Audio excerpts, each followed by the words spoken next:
Good afternoon, traders. This is Christian from Hertz Tropica Trade Group, and it is your end of week video for Friday, the 19th of February. So, risk disclaimer first, everything that we're going through here is for information purposes only, not giving out any advice, recommendations, or educational purposes, I should say. So let's talk a little bit about, now that the week is over, congratulations, you made it. I thought that this was a kind of a difficult week to trade. Anytime the market is a bit choppy and there's some rotations underneath the hood, it is a little bit more difficult or challenging this week. A couple days were, you had to really be, I think, a bit skillful. Meaning if you made money this week, right, through the whole week, for the 4 days shortened trading week, congratulations, because I don't think that it was, particularly easy, depending on, areas of the market. I think it was a little bit more challenging than anything else. So when we look at today's performance, I think, today's a perfect example. The S&P sold off again through the session, right? So did the Qs. And again, I think part of the story there is interest rates, right? So let me just move this over here. Right, so as TLT, we can kind of start there. We'll start with the bonds, and because I think it's a big story this week. The bonds finished, and I'll go over this week's performance in just a second. But the bonds finished down 4% for the week, so that picked up, that accelerated to the downside. Today, you had the long bond being down almost another 1%. The TLT was down 1.3%. Again, a little bit different durations there, but really starting to break down. And now we are back to where we were basically, in the beginning of last year. This has accelerated decently. So if we look at the balance sheet, sorry, not the balance sheet. If we look at Sorry, it's been even though it's a short week, it was a long week. Sorry, what's the page I'm looking for? WB on Bloomberg. So let's look at the interest rates for a second, right? Because again, we know that bonds, of course, when we look at the relationship with bonds, when bonds are going down, that means interest rates are going higher. So where are we with the 10-year, right? We're at 1.33. The 30-year, we're at 2.1. If we want to look at the 10-year in this way, we're looking at it in terms of the yield, right? So we are up in the 10. That's not the right thing. Hold on one second. Technical difficulties here today. So here's the yield. And I think if I bring it up, there we go. That's what I wanted to see. So, here's I guess this is a little bit more than, let's see. Let's go to 2 years. All right, we're looking at just a couple months here. So let's look at, so here's where we are with the yield. So, this is definitely, you could actually say from a technical standpoint, this is basing and yields are going up, right? So again, a lot of factors. So before we kind of get into the performance of today and this week, this is important stuff, right? Just as what I was talking about pre-market today was, remember a few weeks ago, right? When, sometimes there are relationships that kind of can go on for short time frames. Meaning, like if you look at a couple weeks ago, remember with all the short squeeze stocks, right? The AMC, the KOSS, of course GameStop, right? A lot of those were in the XRT ETF, right? So we saw this play out, when XRT was going up. The overall market was going down, right? And then once the short squeeze kind of ran its course and started to kind of move down, then we saw overall equities go back up, right? So that relationship held for a little bit, right? Here's where the short squeeze happened, the market went down, and then once that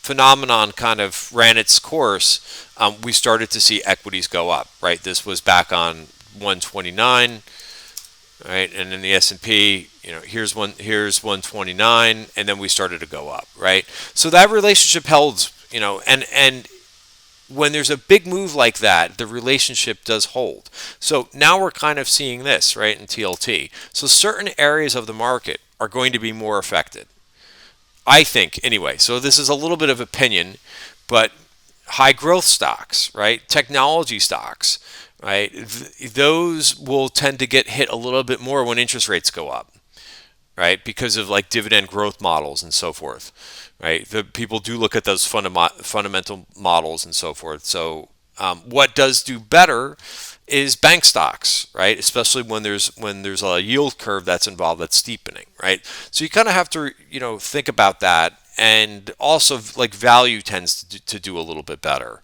right, when interest rates are increasing. So those are a couple of things to kind of watch out for, because we did have a big move in bonds, and if it's a small incremental move, it's not that big of a deal. But if it's a fast move, which is kind of what we got this week, then I think you kind of have to worry about some of those relationships, right? So that's for today. TLT down another 1.3%. Small caps again. There was the big outperformance. I talked about in yesterday's video how small caps were underperforming, and then all of a sudden, today they're up 2%. I mean, huge. Speaking of, difference in relationships, small caps were up over 2% for the day, and the S&P and the Qs were down. So really odd stuff, I would say, but it is what it is. Gold actually bounced a little bit today after really kind of moving down this week, and the VIX moved back down. It's funny.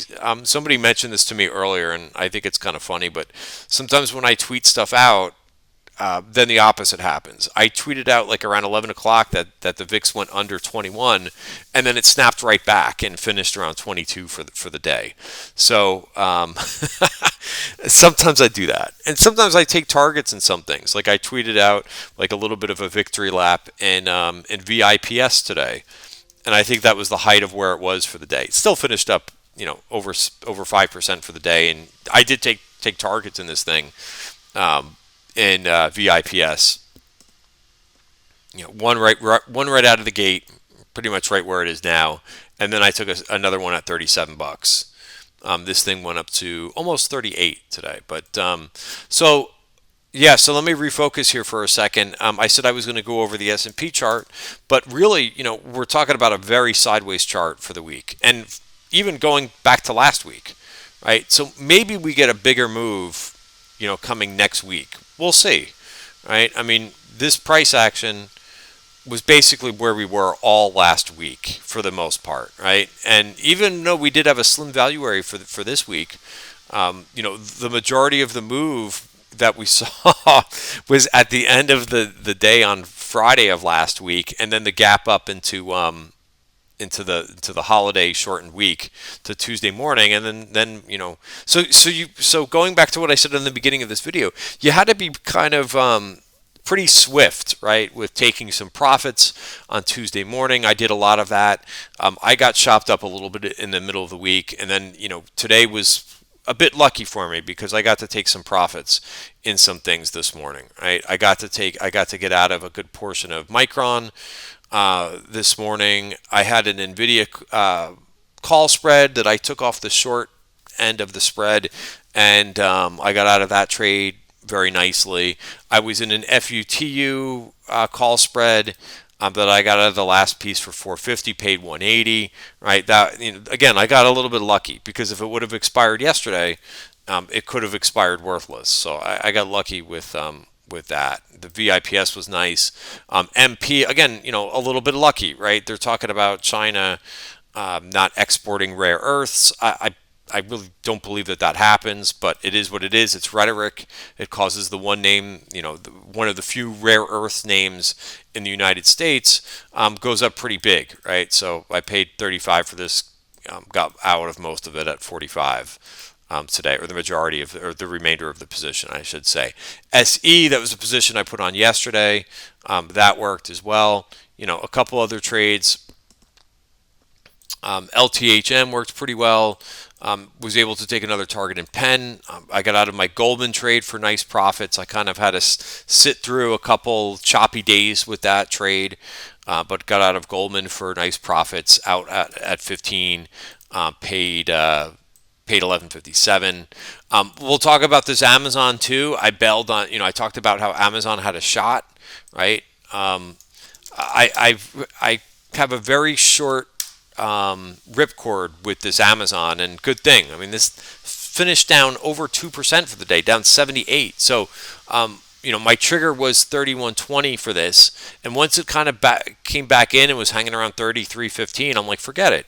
I've seen this too many times in the last couple months with Amazon. So, I got out for basically no pain in Amazon, but it's tough. And we were talking about the FANG stocks in the Q&A session today. It's really, really tough to look for trades within this group. I had a question about Facebook. There's just no reason to be in some of these trades. Too sideways, too difficult, right? And I went over some of the other ones too, and I don't want to spend this video talking about them, but there's just better places to be right now. So I will try a trade every now and then, like I did in Amazon yesterday, and I will keep a very short leash if I do try them. But there's just better places to be. Eventually, maybe this FANG group wakes up, but right now there's no reason to be in this sideways stuff. Even Apple, I talked a little bit about, coming into support, but again, it just doesn't have any momentum to it. So there's just better, like I said, better places to be. Let's talk a little bit about sectors, because like I said, there's some interesting ones in here. Look at the metals and mining, right? So the XME we added to the TTG Trend Portfolio a couple weeks back. Really nice move here. And if you look at steel stocks, right? So again, something different. And this is my kind of bread and butter, because it's really nice to be, of all this stuff that we've heard the last few weeks about, about retail trying to beat hedge funds and so forth. You have so many more advantages, believe it or not, if you're a retail investor than a hedge fund or a big institution. You could be a lot more quicker, taking off, getting into new areas of the market. You don't have to have a mandate, like you don't have to be fully invested, right? If you don't think it's a good time to be in the market, take some, allocate more to your cash balance, right? So you could be a lot more nimble. You don't have any mandates, right?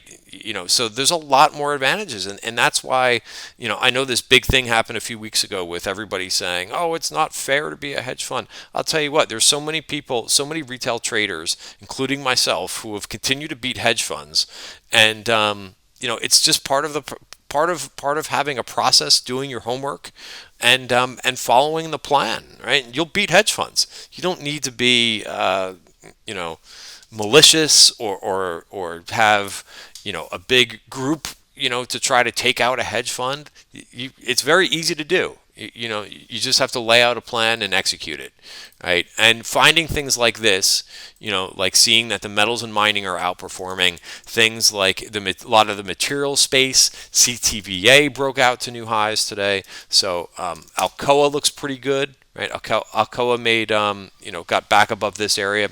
The industrials are starting to break out, right? After being in a base now for a few months, right? They're leaning higher.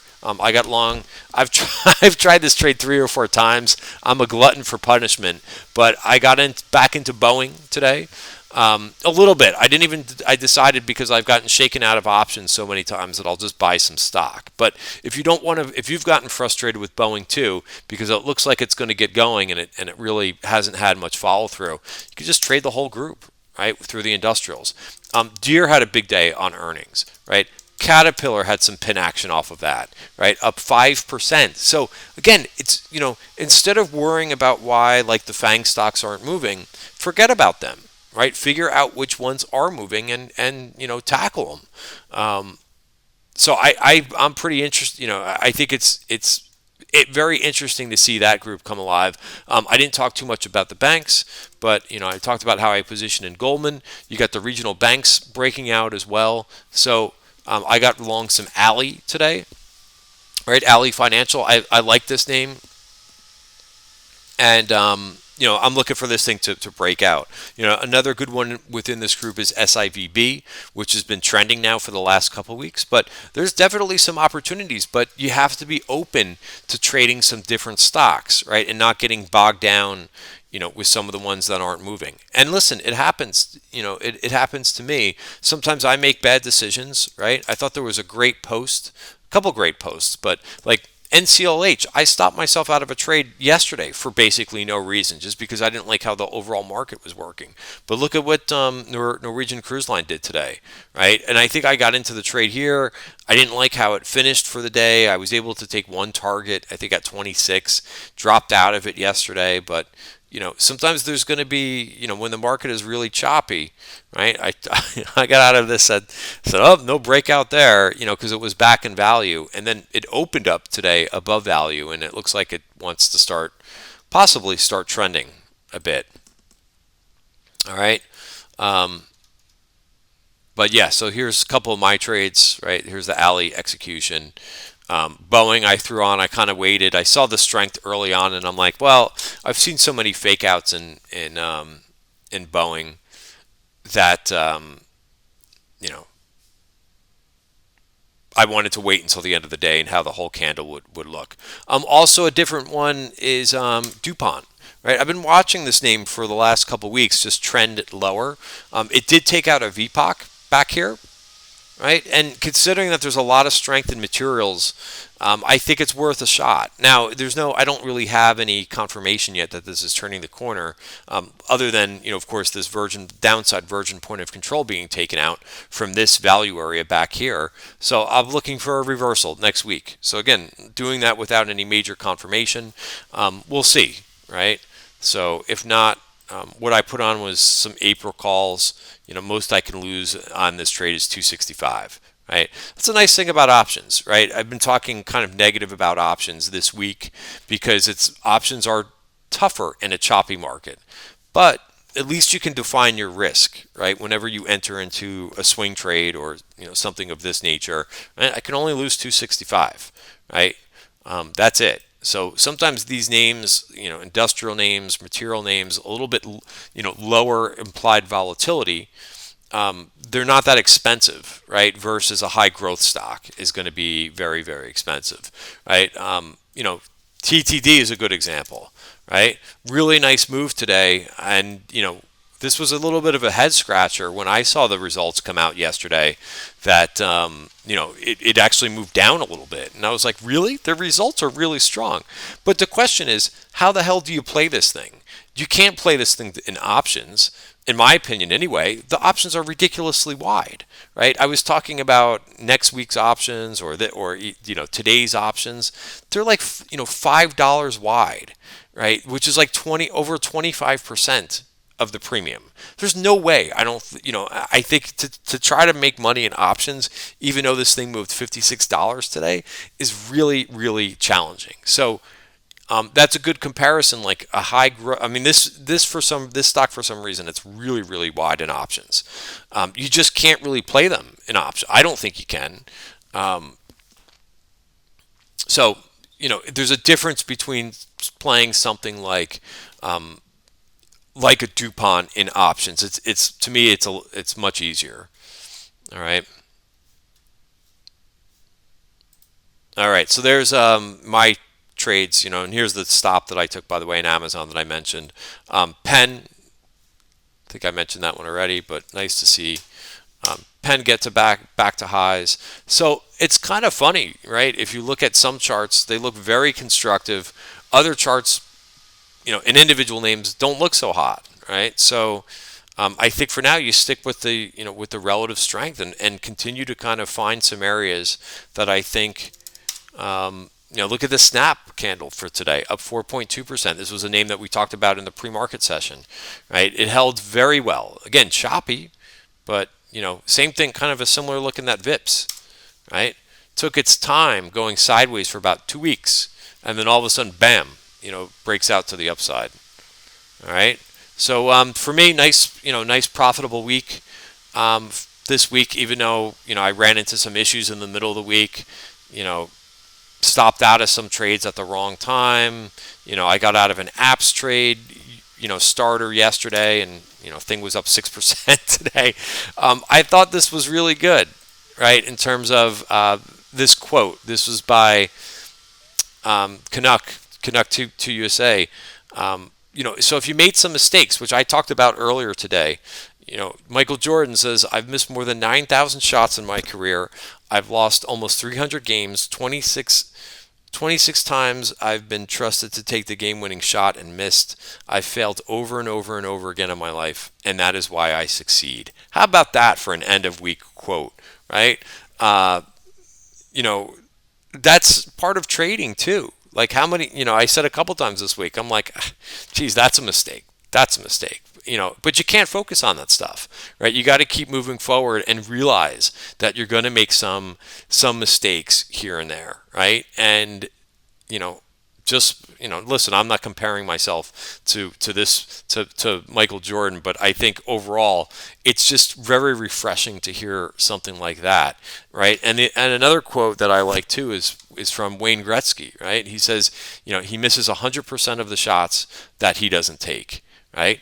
So, that's another one too. So, but trading is about that, right? You have to realize in trading that the best of the best, I think, have about 60% winners and 40% losers, right? 40% is a lot. So, keep that in mind with what you're doing. So if you struggled a little bit this week, right, and felt like you were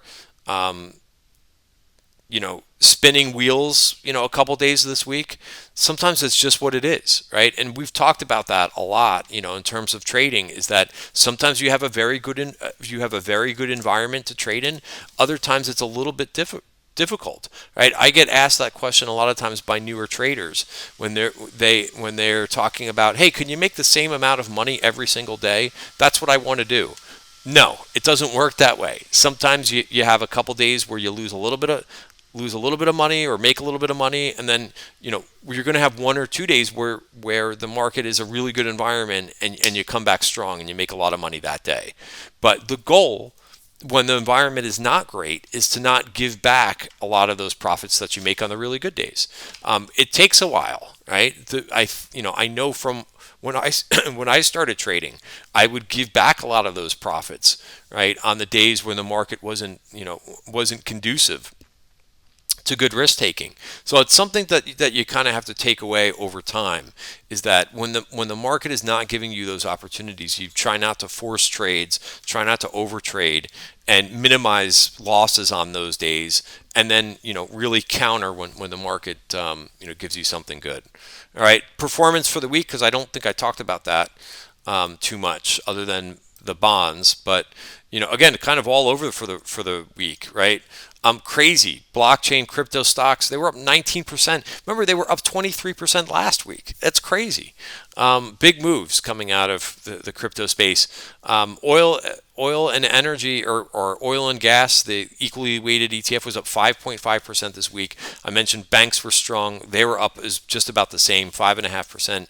Steel, energy, so a lot of value in here, right? So that's the transports also, I believe, are breaking out too. Right, so be aware that some of these groups, right, if you're just trading high growth names, maybe you want to start looking at some of these other areas of the market, especially as interest rates are going up. Because clean energy stocks, they were down 9%. Solar was down 9%, even though they rebounded a little bit today. Just shows you how much those got beaten up. Home builders were down. They are sensitive to the interest rates in a bad way, going up. So they were down 3%. Utilities, right? Nobody wants utilities when interest rates are going up, because you can get a better, you can get not an equivalent yield, but you could get good yield by going into treasuries rather than having the equity exposure in utilities. Healthcare stocks were down 1.7% for the week. And then on the other side, I don't think I talked about materials, right? Industrials, they were all up over 1.5%. And again, given that the market was flat for the week, right? International, If you had all your portfolio in Chilean stocks or the ECH ETF, congratulations, that was up 3.5%. I always like to throw that in there. UK stocks were strong. Again, a lot of that is the British pound was very strong. European financials were up 2.7%. That's something different, right? That actually, outperformed any of the indices, right, in the U.S. European financials. How about that? Right, and then a few other areas too were up over 1%. You had some frontier markets, I would call them. They were down and underperformed a little bit for the week. All right, guys, so that is it. Again, our watch list underperformed a touch this week. Right, I like to talk about that every Friday. This week was a week where it underperformed. I will look to do better for the watch list trade. Right, that is one of the things that we do, right? So if we go over to our resources page, right? So we've got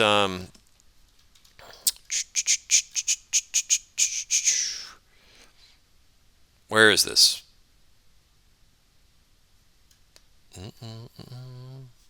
TTG programs. Right, so my flagship product, which I like to refer to it just as ARK refers to their flagship product, is my trading account. Right, but we also do things like the TTG Trend Portfolio. Like, I talked about how I got long the XME metals and mining ETF. I got long the blockchain ETF. Pretty amazing. It's up 40% since we put that trade on just a couple weeks ago. And here I thought I was chasing, right? And then of course we do our weekly watch list trade, which is a little bit of a smaller account versus these two. But still, it's a challenge for me. And this week it underperformed. I think it was down about 2.5–3% for the week. So we'll look to improve on that next week. But again, I always like to be transparent and let you know how these accounts did for the week and so forth. And trading account was green for the week. All right, guys, have a great weekend, and I'll see you Monday. Hope to see you in the trading room. If you're not a member, where do you go to find out about being a member? You go right here and you click on my profile.